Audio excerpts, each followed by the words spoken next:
sir. Good morning, classmate. My name is Michelle Ann D. Manrique, PSE1 Social Studies. My topic is all about environmental crisis.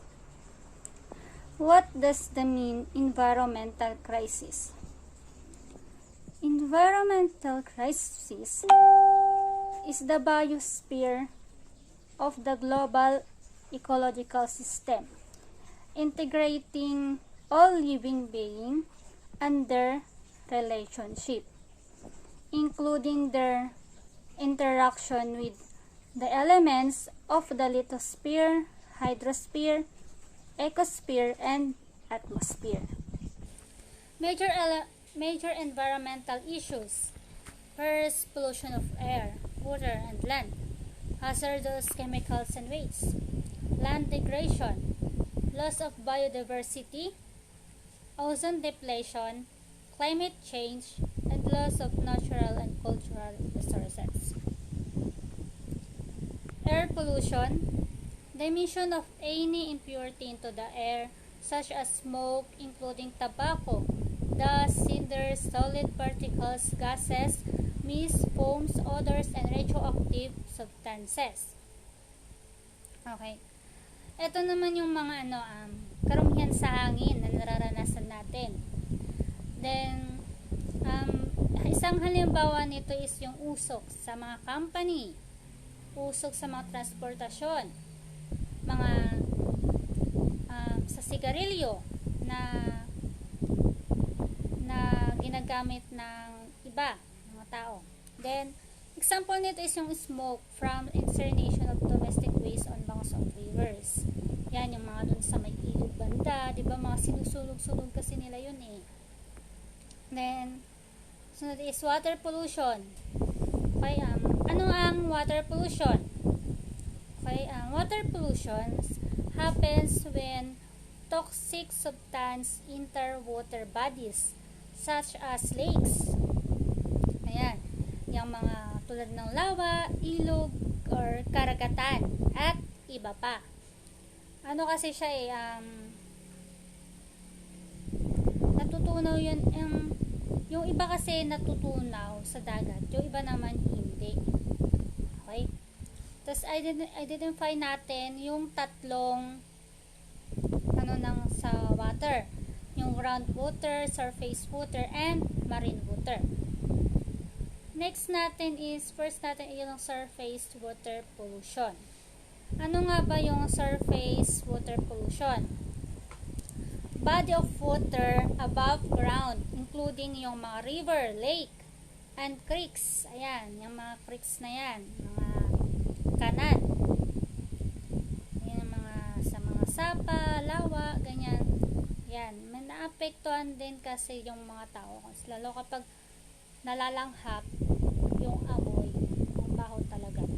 Then, sunod is yung groundwater. What is groundwater? Groundwater is the water present beneath Earth's surface, in rock soil, pore spaces, and in the fractures of rock formations. Ito yung mga nasa ilalim or surface, no? Nasa ilalim ata ito ng ng kalupaan. Tama, nasa ilalim. Pero ibabaw siya ng earth, ng surface, sa mga bato-bato to eh. Then marine water pollution. Marine water pollution is the largest of Earth's aquatic ecosystem. Ito yung pinakamalaki. Kumbaga, na siya, sa karagatan. Ganon. Sa Tagalog, karagatan. Yung mga yan. Malaki na siya. Kumbaga, kapag nahaluan ng dumi, siyempre lahat na yan, diretso, wala namang hanggan na yan. Dulo-dulo na yan. Then, sunod is land pollution. Plastic bag and general waste dump beside communal toilet on river banks. Ano nga ba yung land pollution? Okay, ano natin land pollution? Ano ba yun? Land pollution refers to the deterioration of the Earth's land surface at and below ground level. Ito yung mga sanhi, mga likido ng basurang materials. Tulad yung mga basura, ayan, land pollution din yan, mga basura. Then, major causes of pollution. First, emission discharges from industry, transport, and energy production. Second, inadequate policies and legal regimes. Third, agricultural runoffs. Fourth, non-implementation of ambient quality standard. And last is unclean technology. So, ito yung mga causes niya, di ba? Mga, sa Tagalog is mga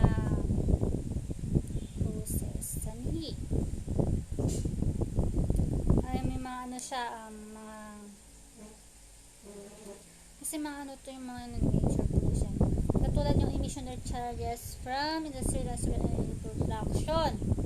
Ito naman is yung mga ano, mga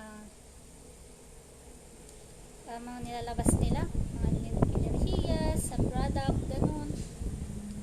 Tapos yung agricultural runoffs naman, ano naman siya,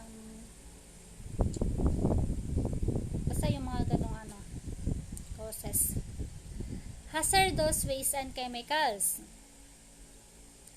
First is hazardous waste, chemicals in international trade, persistent organic pollutant. Yun yung mga mapanganib na basura at chemical. Okay? Major concerns: illegal dumping, persistence and bioaccumulation of certain organic pollutants, transport and disposal of hazardous waste, cause of serious health problem and death, international trade and hazardous chemicals, cause of serious damage to both resources and environment. Okay, yun nga yung mga illegal, mga pagtatapon ng basura na illegal, tapos yung mga kasi yung transport and disposal hazardous waste, yung mga yan, sanhi, yung mga minsan may mga namamatay, ganyan, dahil sa yung sanhi ng malubhang problema sa kalusugan at pagkamatay. Yan. Yung sanhi din ng ito, cause of serious damage to water and sources in the environment. Kakaroon na rin sanhi ng malubhang pinsala sa mapagkukunan ng tubig at kapaligiran. Kakaroon na rin siya kasi ng ganun kapag meron yung chemicals na halo na sa kapaligiran, apektado din yung tao. Major causes,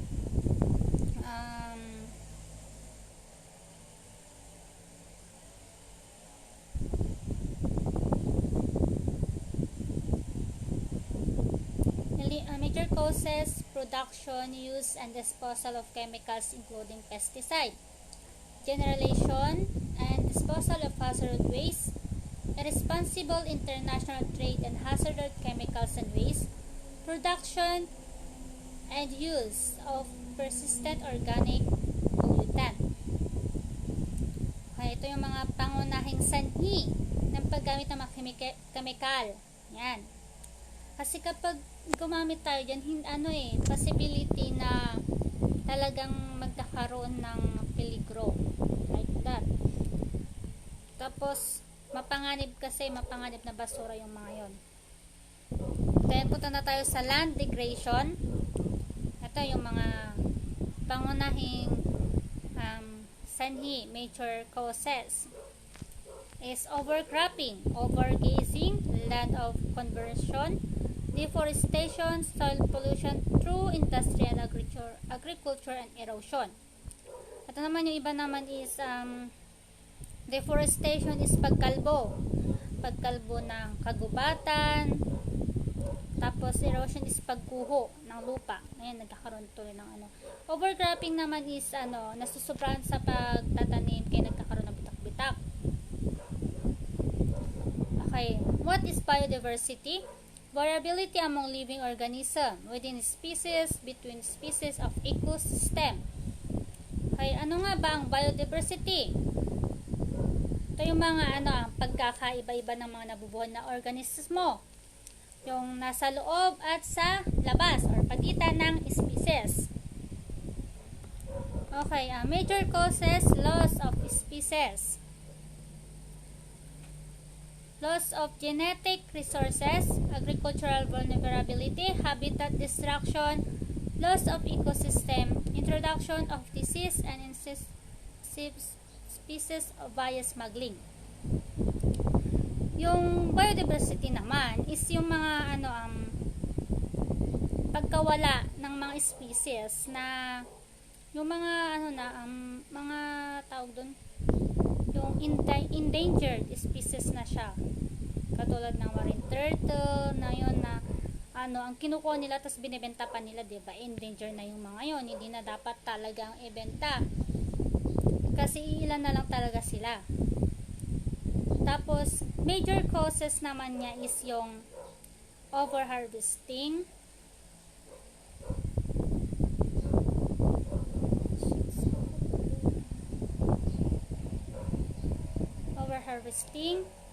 chemicals and pesticides, land conversion, illegal trade, deforestation, and climate change. Ito yung example ng endangered species, marine turtle. Example of endangered species, giant panda. Major source of greenhouse gases, natural causes, mga naturang sanhi. Examples nun is yung volcanic eruption, diba? Natural causes din yun. Energy production for the mga energy, mga electrical, mga ganon. Then industry, mga company. Transport, yung mga usok, ganon. Then land use and animal husbandry, sa mga bukid, mga yun. Tapos domestic sources, yung mga ginagamit yung mga spray paint, mga ganyan. Then ozone depletion. What is ozone depletion? Okay. Ozone depletion ozone layer depletion means the thinning of ozone layer present in the upper atmosphere. Mapanganib iyon sa ating kalikasan at himpapawid. Pati na rin sa atin bilang tao, mapanganib na rin to. Kasi ang ozone layer is yung ang problema nito is yung unti-unti nang naninipis. Habang nagiging manipis yung ozone layer natin, is lalong umiinit yung ating kapaligiran. Kaya pati tayo bilang tao apektado rin doon. Okay? Major concern, exposure to solar UV rays. Tulad ng sinabi ko, diba, meron yon. Effects on human health. Cancer, cataracts, impaired immune system, crops, ecosystem, biochemical cycles, air quality, plastic food, and cotton. Diba, yan din, sanhi rin siya yung lalo sa health ng tao. Nagkakaroon talaga siya ng cancer kapag masyado kang exposed sa UV rays kasi mainit na. Then, major causes, none. First, refrigerator, foam blowing, rigid insulation foams. Fire extension, pest control, soil fumigation, solvent use for cleaning, precision parts, climate change, and yun, volcanoes. Ayan, isa rin siyang causes niyan kasi mainit na yung volcanoes, diba? Pag pumutok, ganun. Tapos yung fire extinction, maano din yan eh, pag once na nagano yan, apektado rin, apektado na tayo. Then,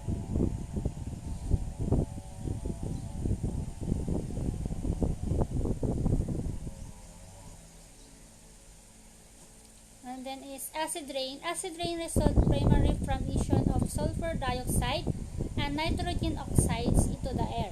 Main source, coal burning and other fossil fuel use. Ito naman yung acid rain ipangunahin mula sa mga sulfurs.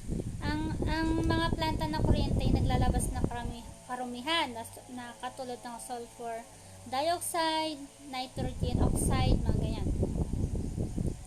Then,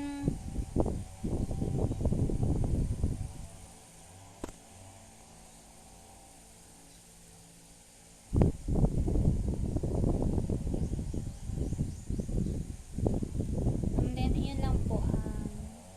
Thank you po. Pasensya na sir kasi hindi siya masyadong explain. By the way, thank you po.